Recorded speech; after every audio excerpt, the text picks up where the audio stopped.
I started screen printing originally when I was about 18 in college, and in the department we used oil-based inks, and then when we switched over to water-based I had very little interest, so I went into photography, and that's what I came through school with, a photography degree.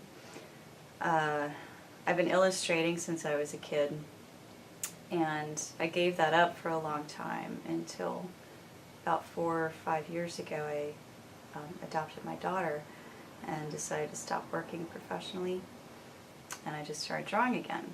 And my husband has been screen printing rock posters for years, since we met 15 years ago, and we already had a shop in our garage, so I started doing that for fun, and then it just grew out of that.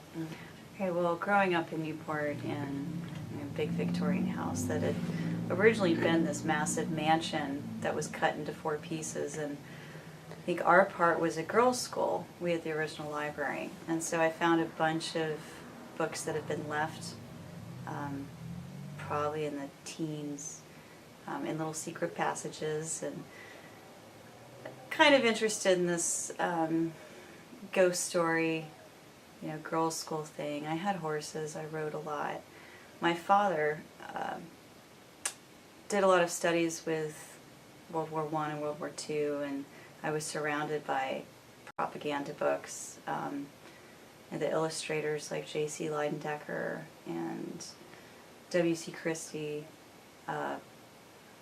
I would look at these books over and over again, and there's just something about the simplicity of the illustration that I still haven't seen since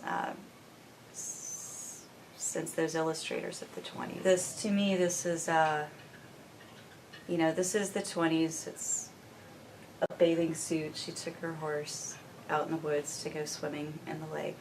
She's got her jug of moonshine. And there's just something peaceful to me about it.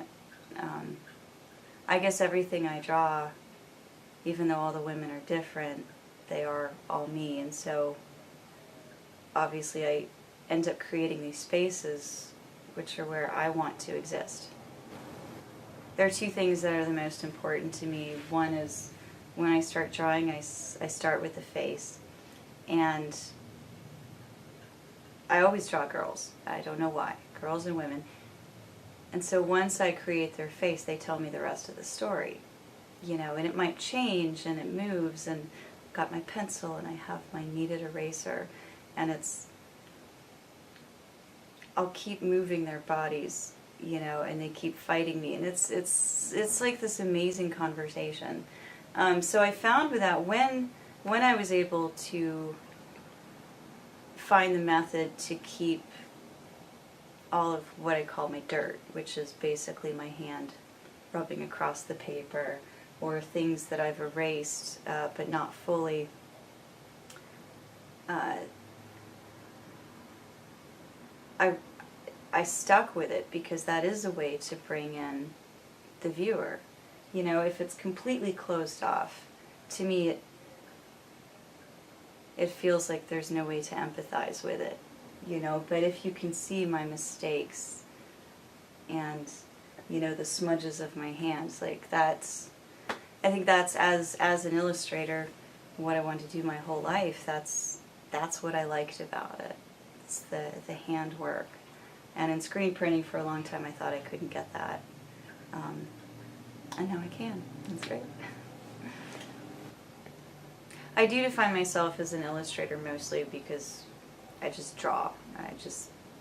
Even if I had no shop at my house, I would just keep drawing and find some way to keep going with that. But I found a way into screen printing through the gig poster community and creating rock posters, and it's money, it's a way to get your art out there. What I love about it is that it's advertisement for the band. It's a way for me to make some money, and it's also cheap art for customers. It's affordable art. But the way I print at home, a 6-color print, I probably do in 2 days, but I do it fast and a little more sloppily, and registration off a little bit, and I do it all myself, and it's exhausting. So here, the Serie Project, it's been really nice to be with these amazing printers, and I've learned things. Most of what I know is a little bit from college 20 years ago, and a lot of self-taught, and a lot of accidents, and it's really nice to be able to talk to these printers who have also made the same mistakes but found different ways to deal with them. But I found with screen printing, because it is still considered so much of a craft, that I can mix my illustration and my screen printing skills to create art prints that could be seen as art hung in galleries, that are still affordable, not $10,000 paintings that take me 10 years to do. Because pretty much after 2 weeks, I'm done.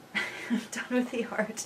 Once I do that drawing, I want to do my print very quickly, so that I can let go of that feeling and let other people have it. And I would like to do some more illustration work, like my heroes of, Light & Decker, doing Harper covers, and I probably won't do the covers, but something inside, doing editorial illustration. It's pretty stuff, which is what I got in trouble for in college a lot, was using that word, saying I wanted to create beautiful images. Even if it's, somebody dying or, bleeding, like, it's still beautiful. I want to create it beautifully. So I don't know. We'll see where it goes.